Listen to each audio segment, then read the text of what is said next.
Breaking news చూస్తున్నారు. MLC కవిత bail petition పై తీర్పు reserve చేసింది రౌజ్ అవెన్యూ కోర్టు. సోమవారం తీర్పు ఇవ్వబోతోంది రౌజ్ అవెన్యూ కోర్టు. కవిత బెయిల్ పిటిషన్ పై వాడివేడి వాదనలు జరిగాయి. బెయిల్ను తీవ్రంగా వ్యతిరేకించింది ఈడీ.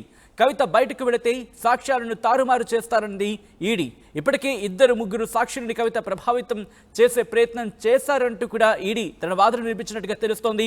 లిక్కర్ స్కామ్లో కవితకు సంబంధించిన ఆధారాలను నేరుగా జడ్జికి చూపెట్టినట్టుగా తెలుస్తోంది ఈడీ అధికారులు. కవిత ప్లాన్ మేరకి 100 కోట్లు ఆమ్ ఆద్మీ పార్టీకి లంచంగా ఇచ్చారంటూ కూడా తన వాదన వినిపించినట్టుగా తెలుస్తోంది. ఇక కవిత లిక్కర్ కేసులో కీలకంగా ఉన్నారు.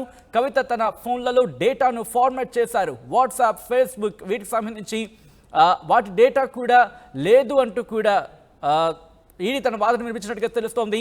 మేము నోటీసులు ఇచ్చాక 4 ఫోన్లలో డేటా ఫార్మాట్ చేశారంటూ కూడా ఈడీ ఇటు కోర్టు దృష్టికి తీసుకున్నట్టుగా తెలుస్తోంది. డిజిటల్ ఆధారాలు లేకుండా కవిత జాగ్రత్త పడ్డారు అనేది మనకు అందుతున్న సమాచారం. ముఖ్యంగా ఈ అంశాన్ని కోర్టు దృష్టికి తీసుకున్నట్టుగా తెలుస్తోంది. ఈడీ లిక్కర్ కేసు దర్యాప్తు కీలక దశకు చేరుకున్న టైంలో కవితకు బెయిల్ ఇస్తే విచారణకు ఇబ్బంది అని చెప్పి ఈడీ చెప్పినట్టుగా తెలుస్తోంది. అప్డేట్స్ తెలుసుకుందాం.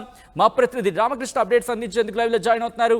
రామకృష్ణ, కవితకు సంబంధించి ఈరోజు ఎటువంటి వాదనలు జరిగాయి? ముఖ్యంగా బెయిల్ అంశానికి సంబంధించి ఎటువంటి వాడివేడి వాదనలు జరిగాయి? రామకృష్ణ, ఇక కవిత బెయిల్ అంశానికి సంబంధించి వాడి వేడి వాదనలు జరిగాయి. కవిత తరపున అభిషేక్ మను సింఘ్వి వాదనలు వినిపించగా, ఇక ఈడీ తరపున ఎస్వి రాజు అదనపు సొలిసిటర్ జనరల్ తన వాదనలు వినిపించారు. ఇక్కడ ప్రధానంగా చూసుకుంటే కవిత అడిగినటువంటి బెయిల్ అడిగిన విధానమే బాగాలేదని చెప్పేసి, అది మానవీయ కోణంలోకి రాదని చెప్పేసి కూడా కోర్టు చెప్పింది. ఎందుకంటే తన కొడుకుకి ఎగ్జామ్స్ ఉన్నాయి. ఆ నేపథ్యంలో తల్లి కొడుకుతో పాటు ఉండాలి. తండ్రి కోర్టు కేసుల మీద ఇక్కడ ఢిల్లీలో ఉన్నారు, తల్లి జైల్లో ఉంది. ఈ నేపథ్యంలో ఇబ్బందికరమైన పరిస్థితులు ఏర్పడతాయని చెప్పేసి కూడా అడగడం జరిగింది. మరి అలా బెయిల్ అడిగితే ఆ తరహాలో బెయిల్ ఇవ్వడం సాధ్యం కాదు అని చెప్పేసి కోర్టు అది మానవీయ కోణం కింద రాదు అని చెప్పేసి కూడా ఈడీ కూడా తన వాదనలు వినిపించింది. అయితే ఇక్కడ ఇంకొక అంశం ఏంటంటే, ఈడీ వాదనలు చాలా స్ట్రాంగ్ గా చెప్పింది. ఎక్కడంటే మరి ఇండో స్పిరిట్ లో దాదాపుగా అరుణ్ రామచంద్రపల్లికి కవితకి 33% వాటా ఉంది, ఆధారాలు ఉన్నాయంటూ ఆధారాలు నేరుగా ఈడీ న్యాయవాదులు జడ్జికి చూపించారు. మరి కవితకి ద్వారా 100 కోట్ల రూపాయలు ముడుపులు వెళ్ళాయి అనేది అరుణ్ రామచంద్రపల్లి అలాగే మిగతా వ్యక్తులు చెప్పినటువంటి ఆధారాలతో సహా ఈ అంశాలు తమ వద్ద ఉన్నాయని చెప్పేసి చెప్తున్నారు. 100 కోట్లు ముడుపులు వెళ్ళడానికి, ఆప్కి ముడుపులు మనీ లాండరింగ్ ద్వారా వెళ్ళడంలో కవిత కీలక పాత్ర పోషించారు అంటానికి తమ వద్ద ఆధారాలు ఉన్నాయని చెప్పేసి కూడా ఈడీ స్ట్రాంగ్ గా చెప్తుంది. మరి ఈ నేపథ్యంలో ఆమెకు బెయిల్ ఇస్తే సాక్ష్యాలను తారుమారు చేస్తారు. మరి దాంతో పాటు ఎన్ఫోర్స్మెంట్ డైరెక్టరేట్ తమ కస్టడీలో ఉన్న సమయంలో కవిత వాళ్ళు అడిగిన ప్రశ్నలకు కూడా ఎలాంటి ప్రశ్నలకు సమాధానం చెప్పలేదని చెప్పేసి కూడా ఈడీ తరపున న్యాయవాదులు కోర్టుకి విన్నవించడం జరిగింది. సమన్లు ఇచ్చినప్పుడు కూడా కోర్టుకి హాజరు కాకుండా తప్పించుకోవడం, ఇంకా మరి సమన్లు ఇచ్చిన తర్వాత వాటిని పట్టించుకోకపోవడం వల్లే బలవంతంగా వెళ్ళి అరెస్ట్ చేయాల్సి వచ్చిందనే అంశాన్ని కూడా కోర్టుకి దృష్టికి తీసుకొచ్చారు. దాంతో పాటు ఆమె కుటుంబ వ్యాపారాలు, ఆస్తులకు సంబంధించిన వివరాలు కూడా ఈడీకి ఇవ్వకుండా దాచిపెట్టారని చెప్పేసి కూడా కవిత మీద మరో ఆరోపణ చేశారు. ఇక కవితకు సంబంధించిన ఫోన్లు అన్నిటిని కూడా ఫార్మేట్ చేసేశారు. ఈడీ నోటీసులు ఇచ్చిన తర్వాతనే 4 ఫోన్లను ఫార్మేట్ చేశారు, ఫేస్బుక్స్ ని డిలీట్ చేశారు, అలాగే ఫేస్ టైమ్ డేటాను కూడా డిలీట్ చేసేశారు అని చెప్పేసి కూడా చెప్పడం జరిగింది. మరి ఇవన్నీ చేయడం వల్ల కవిత ఇందులో కీ రోల్ ప్లే చేశారు అంటానికి తమ వద్ద ఆధారాలు ఉన్నాయి అని చెప్పేసి కూడా ఎన్ఫోర్స్మెంట్ డైరెక్టరేట్ అధికారులు కోర్టులో విన్నవించడం జరిగింది. మరి కోర్టు ఇరు వర్గాల వాదనలు విన్న తర్వాత కోర్టు ఈ కేసుని సోమవారానికి వాయిదా వేసింది. అయితే కవిత తరపు వాదించిన లాయర్లు ఏమంటున్నారు? ముఖ్యంగా బెయిల్ వచ్చే అవకాశం ఉందనే మాట వాళ్ళు చెబుతున్న నేపథ్యం కనిపిస్తోంది. కాబట్టి ముఖ్యంగా సోమవారం దీనికి సంబంధించి తీర్పు వచ్చే అవకాశం ఉంది. కాబట్టి ఏమంటారు కవిత తరపు లాయర్లు ఏమంటున్నారు?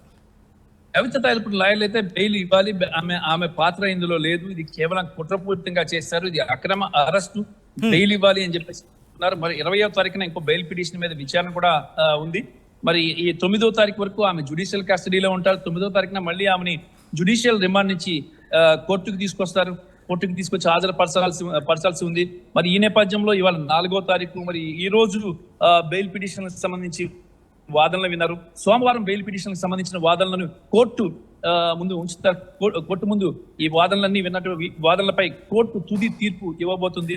బెయిల్ ఇస్తారా ఇవ్వరా అనే అంశానికి సంబంధించి Rouse Avenue court judge Kaveri Baweja సోమవారం తీర్పుని ఇవ్వబోతున్నారు. అయితే ఒకవేళ కోర్టులో సోమవారం తీర్పు గాని కవితకి అనుకూలంగా రాకపోతే ఏమైతే నెక్స్ట్ వాళ్ళు హైకోర్టుకి వెళ్తారు. హైకోర్టులోకి వెళ్ళి అప్లై చేస్తారు. హైకోర్టులో కూడా ఇది వాదనలు జరుగుతాయి. వాదనలు జరిగిన తర్వాత కొన్ని రోజులు వాదనలు జరిగితే వాదనలు జరిగిన తర్వాత ఆమె వాదనలపై విన్న కోర్టు అక్కడ బెయిల్ ఇవ్వాలా లేదా నిర్ణయిస్తారు. అక్కడ కూడా ఒకవేళ బెయిల్ రాకపోతే సుప్రీం కోర్టులోకి వెళ్ళి బెయిల్ తెచ్చుకుంటారు.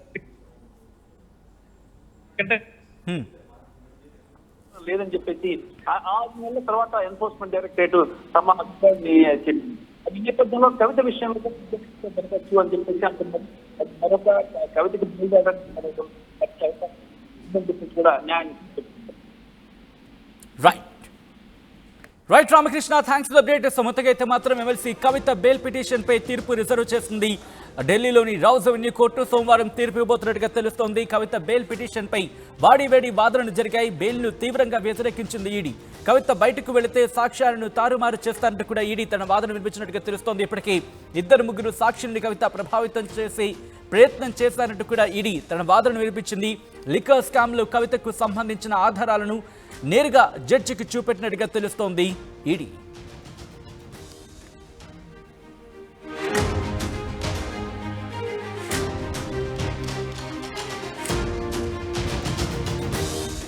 ఇదే అంశానికి సంబంధించి కవిత తరపు వాదిస్తున్న అడ్వకేట్ నితీష్ రాణా ఆయన మాట్లాడారు. ఆయన ఏమన్నారు చూద్దాం. Reserved for Monday. So nothing much has happened. It's just argument is held and order is reserved now. Because you raised so many arguments were raised by the senior advocate Abhishek Manu Singhi. So can you discuss some of them? Or see, there are grounds. There are various grounds, 2-3 grounds on which we are seeking interim bail for few weeks, and that has been pressed. Okay. So and the court heard the matter and order is reserved for Monday. Sir, ED opposed your bail and says specific provision regarding women in Section 45 of See, the twin condition of Section 45 in Prevention of Money Laundering Act does not apply on women. There is an exception under the law. And right now, in any case, we have not argued the regular bail. We have argued the interim bail. So twin condition does not even matter today. Sir, ED also opposed the bill has been solved by K. Kavita, sir. There are certain family issues on which interim bail is sought. The minor children examination is going on. So that is what is one of the major ground, and there are other grounds. Sir, also. Thank you so much. Small bite in Hindi.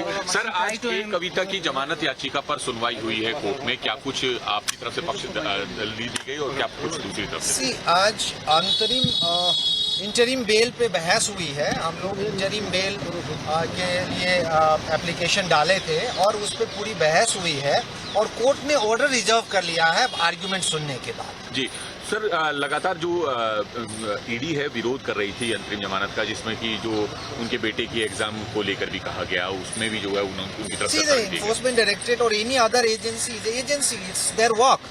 So everybody is doing their work. If they are opposing, it's okay. But we have argued at length and the order is reserved. आपकी तरफ से क्या कुछ दलील के 2 points बता दीजिए sir. See, अब बच्चे का एग्जाम चल रहा है. बच्चा माइनर है अभी, इज इन ट्रॉमा. तो इसलिए हम चाह रहे थे कि माँ को बेल मिले थोड़े दिनों के लिए और बच्चे का एग्जाम खत्म होने तक इंटरिम बेल दी जाए. Thank you so much.